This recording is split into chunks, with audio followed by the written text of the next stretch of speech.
ई गायक जौन आइल बड़े सब दोनों के दोनों लत खोरावा ना तेल लत खोर थोड़े हवे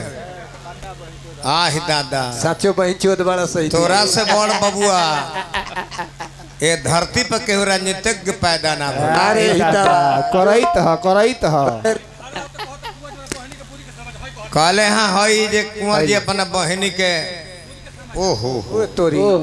तनी समाचार कहो तो हमर पाहुन बते हैं जे का हमरा बहनी के थी के समाचार बा। हाँ गुलाबो देवी मर गेली कर माई रही है। तू अपना माई के कहो ए बाबू अपना माई के के समाचार कहो बारे में हितावा तोरी बहन ए कुल गौनाई हो हतना रफ टफ यूज करता रहो ना चाहे बाकी फल फूल के हाल का जानी जे खइले पर मड़ुआ बांस के जरी बांस जमेला रंडीन के पेट से भड़ुआ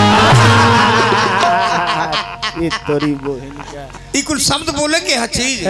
गाना बजाना में अश्लीलता बाप रे बाप। तू तो अपन नाम कमाए खाते बोलत रे कमलबास के हतना गाड़ी देले बा फलनामा कि ऑल इंडिया में हमर नाम हो जाए हम जानता नहीं तू वही काम करता हम जानता नहीं बाकी तू लंगड़ के पछड़बा ना लंगड़ कमलबास के जोड़ी बन गई अब तू बीच में एगो ये भाई कहला जे हाय भैया तू कहला हनु कि 2 1 1 रब ने बनाया 1 2 टुकड़े किए ऐसा का कहला है कि है दोनों जना कहा नीचे हालो हम ऊपर वाला है सुना ये दोनों जना नीचे में बालू नु तो ऊपर वाला तारो हथिर बा आ जान दोनों हट जेते संगवा नु ता तारा अपन हई तारा गड़िया में ढुक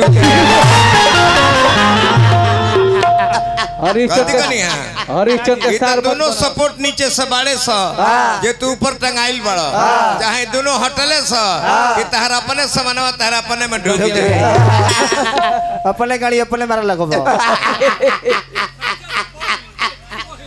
हम देखा फालतू ना बोली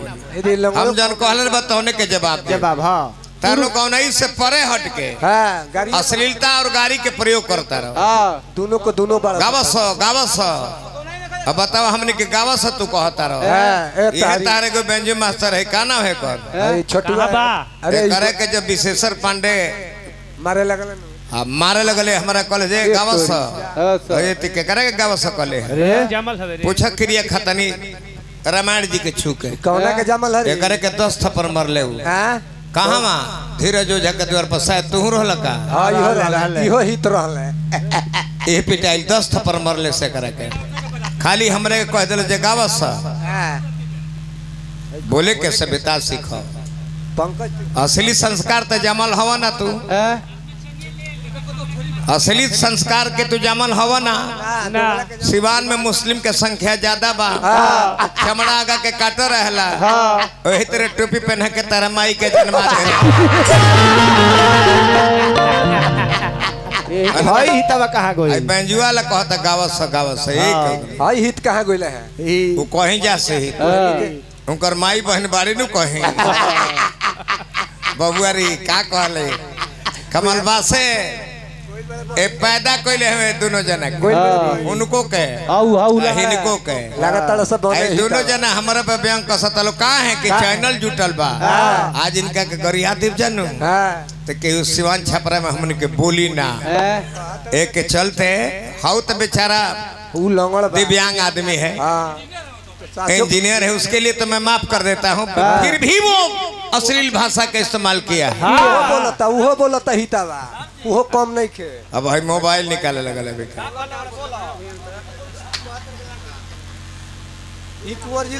अभियंता कल है ताहर कहल हम मंजूर बा कैसे कि तू दिव्यांग बड़ा विकलांग बड़ा तू 15 कोस दौड़ियों को जा नहीं खा सकत तारा के 2 थप्पड़ कोनो दे दीनु तो दरे पर गिर के कबज जाता रहो मार दियलो तो जाता नहीं भैया ले कह के तारा के पिटा भाई तो तारा के मारल आगू ऊपर ढेला बिगो बराबर है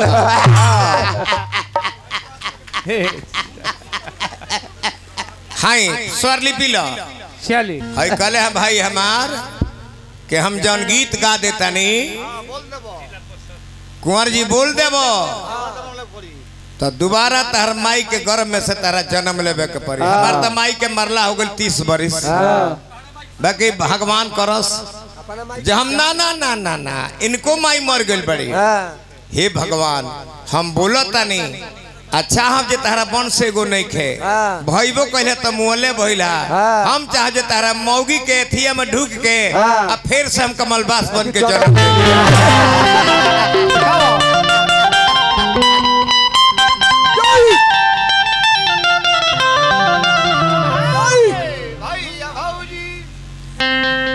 भैया भौजी घर में सुत समसुती गनवा राम एगो लय गौले रहे बिरहा वाला भाई लोग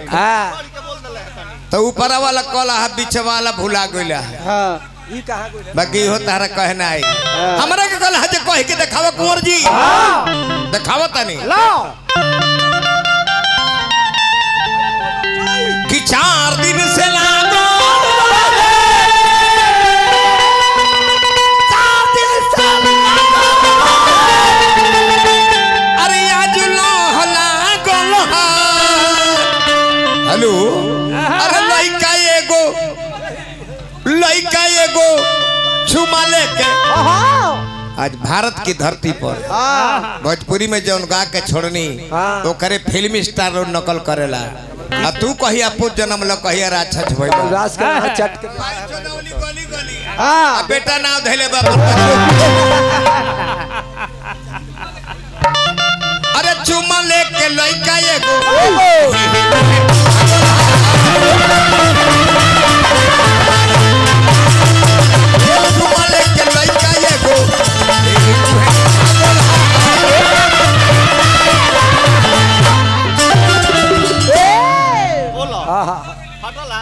बोलो बोलो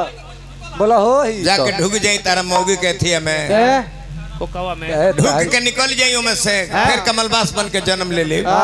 पक्का बहन चोद भाई ए तेरे को माई एक के दूध पियत रह लइका ऐसा है बार बार माई से कहे जे माई रे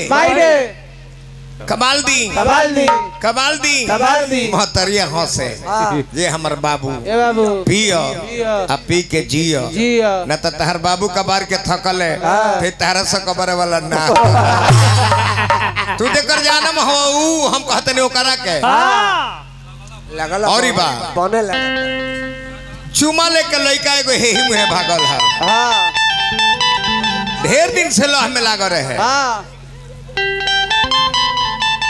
कि ढेर दिन से लागल रहे लइका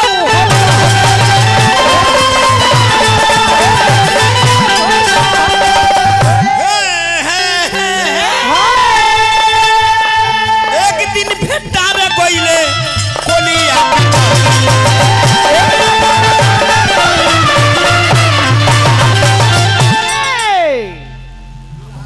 कि ऐसन बुझाई केहू छन देनी दागल है अरे लइका एगो चुमा लेके लइका एगो चुमा लेके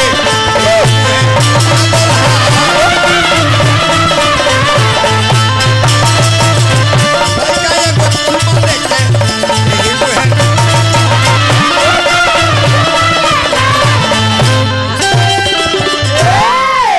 दुल्हे राजा तनी और लेवल बढ़ा दो टोन बना के हमरे राजू बाबा हजारों हजार रुपया पुरस्कार देनी हम सफर हमारे मित्र जिनके साथ में अनेकों बार दुगोला गाया जिनका नाम मनोज मिश्रा जी है उनको सम्मानित करने के लिए मैं आमंत्रित करता हूं कि मेरे तरफ से एक फूल माला आपको स्वागत करने के लिए आई बाबा जामापुर जीरादेई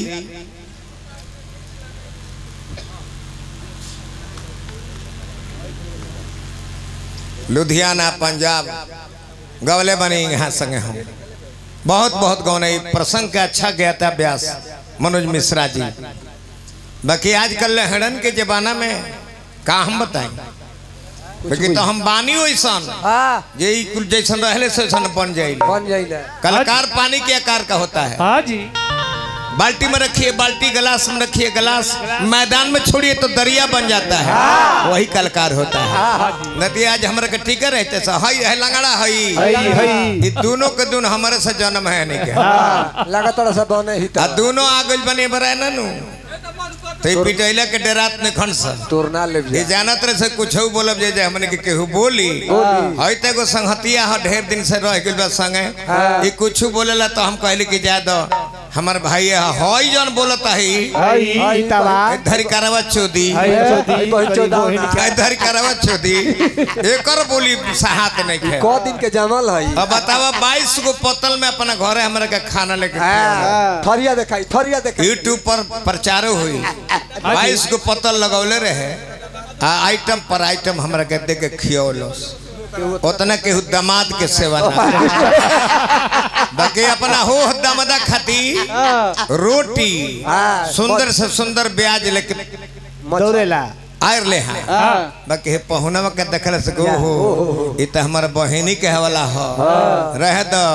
दामादा के खियाई तो बढ़िया से चढ़ी तो सुंदर बेटा भी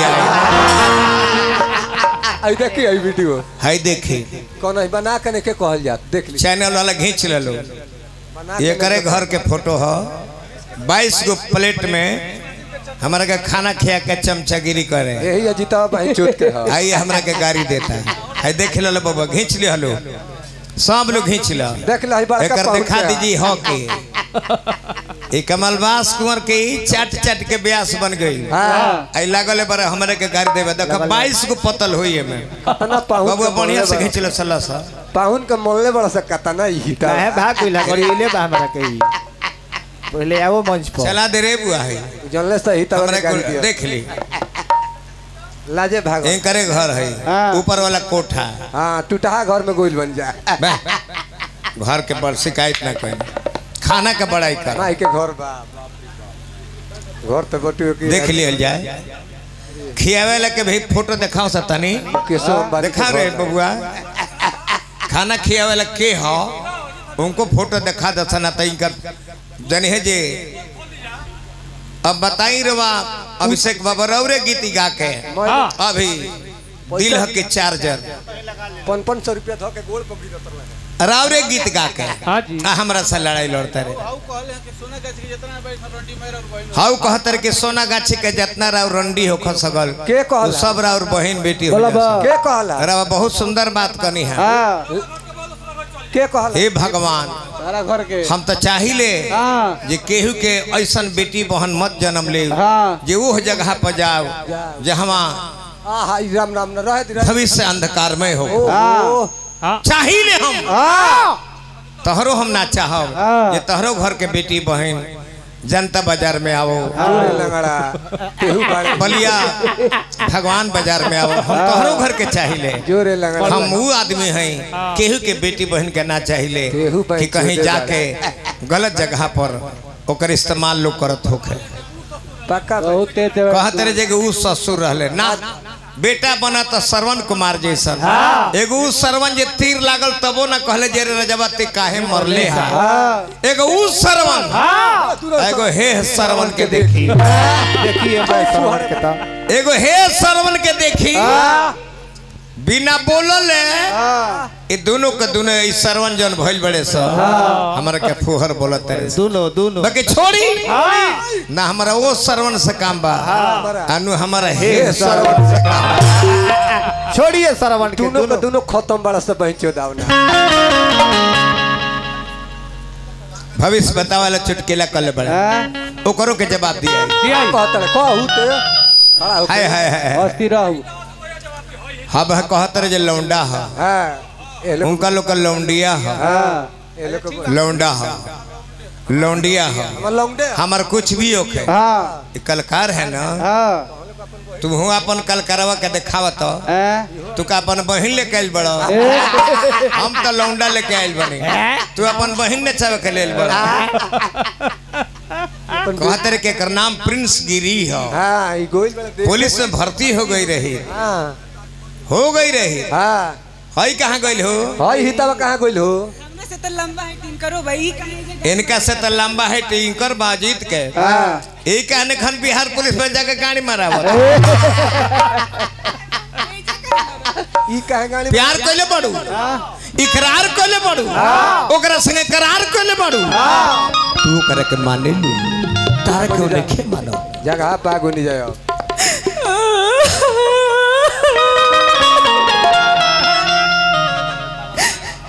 ए सखी कहा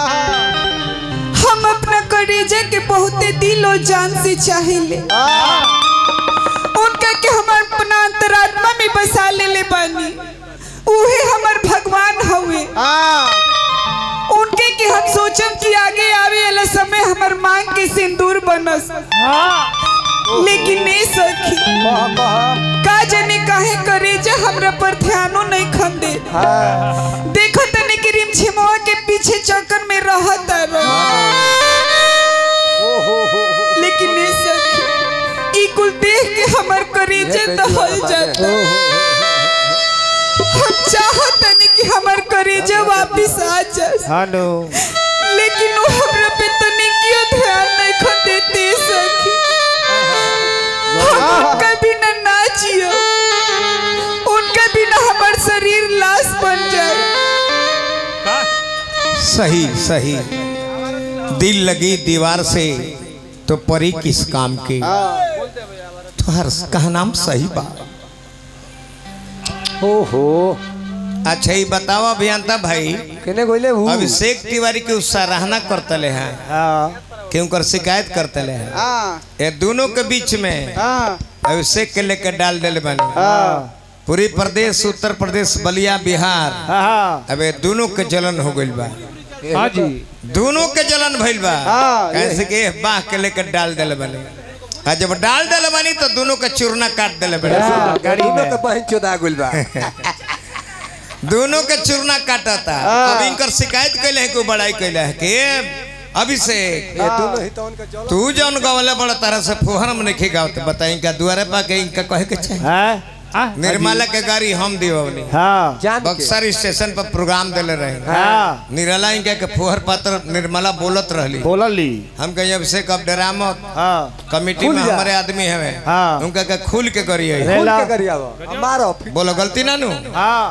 इनका के फुहर बोले लागल जान के बोलो बकिया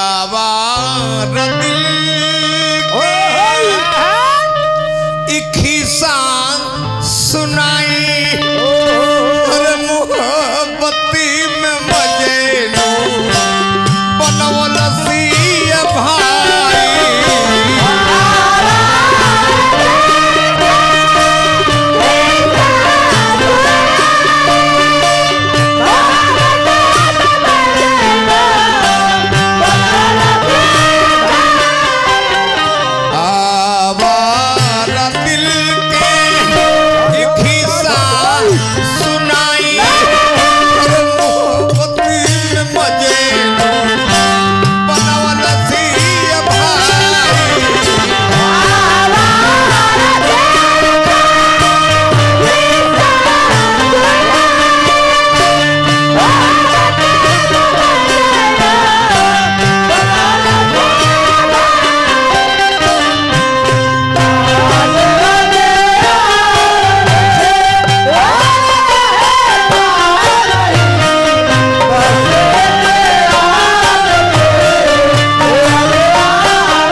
आज हमरा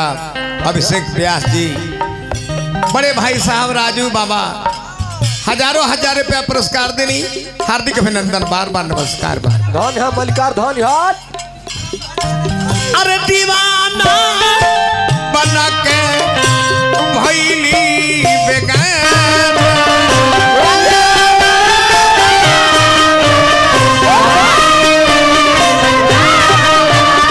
ठिकाना हमारे यार भैल पागल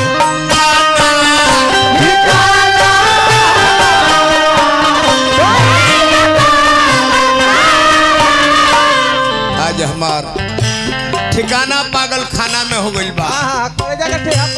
करे जा के ठेहा और कटल सी ई कसाई अरे मोहब्बत में मजे बनल सी भाई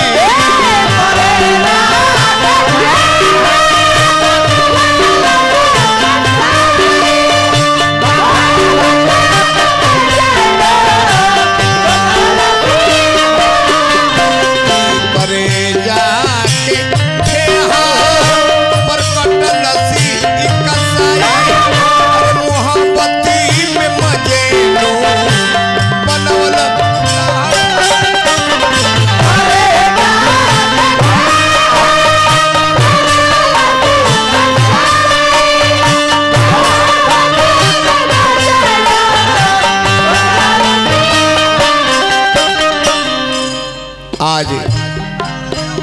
दोनों भाई के प्यार दुलार पाके हृदय गदगद हो गए। लय गावो, तान सुनावो, गीत गावो। गाड़ी के करे के देबो माई के, बहन के, आजी के, दादी के, नानी के, अठराजी के, सतराजी के। अगरिया और आ जाई तो कहे त्रिलोकीनाथ के करी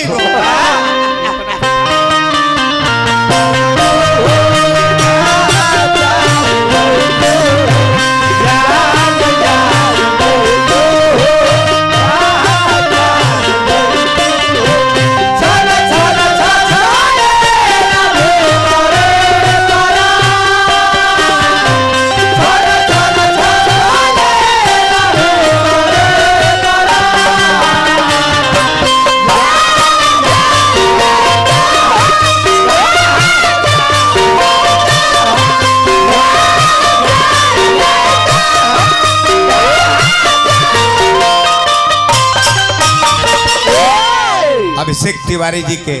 परम आदरणीय शिष्य अभिषेक दीवाना जी रहा बाबा रहा तो तनी हमारे चौहान साहब जो लखनऊ भोजपुरिया समाज के संचालन कैले बने बहुत दिन 40 साल आज रिटायर होके अपने गांव में आयल बनी। बार बार प्रणाम, हार्दिक अभिनंदन, शुभकामना। ये माने काना कहनी चौहान साहब का खातिर अरे पगली प्यार मुलायम होला, प्यार कोनो अखरा ना होला, अब प्यार के जोखे खातिर कोनो किलो और पटखरा ना। रउआ तो खाली प्यार प्यार कैले बानी, लेकिन इहो जाना तनी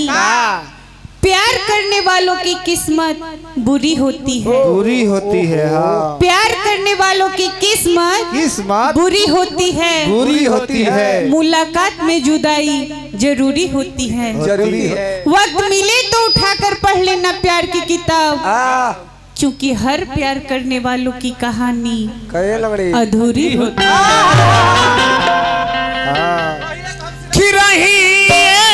हम सीधा सादा पलाली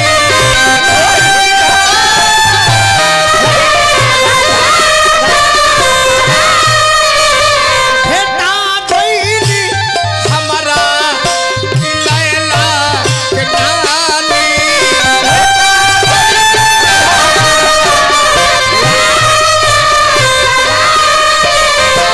दर्द जौवन देले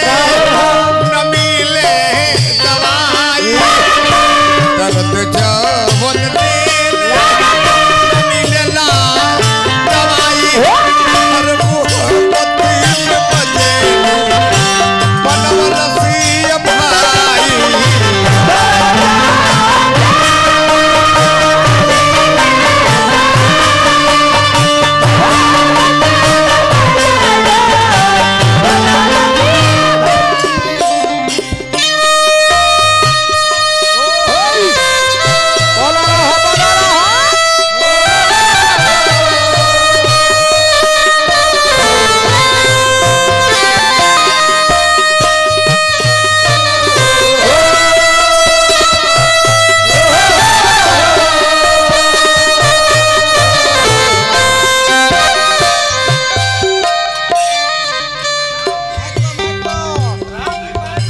हो राम जी बेवफा के गाड़ी दिहल दवाई दिहल बेवफा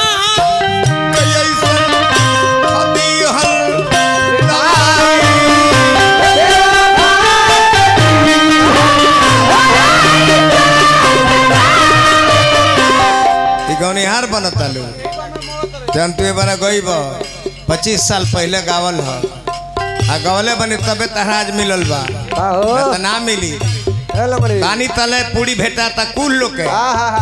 अब हे ब्यास पे भिड़ल बनी हे ब्यास पे भिड़ल बनी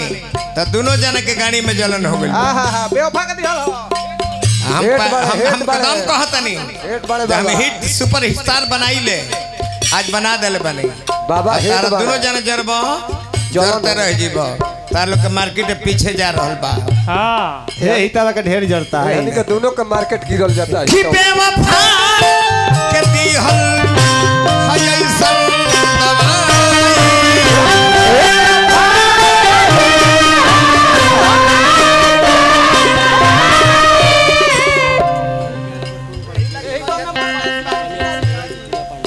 टूना पांडे मिलसी साहब ओ हो भाई रह गीत दादा टूना बाबा हमने के रहे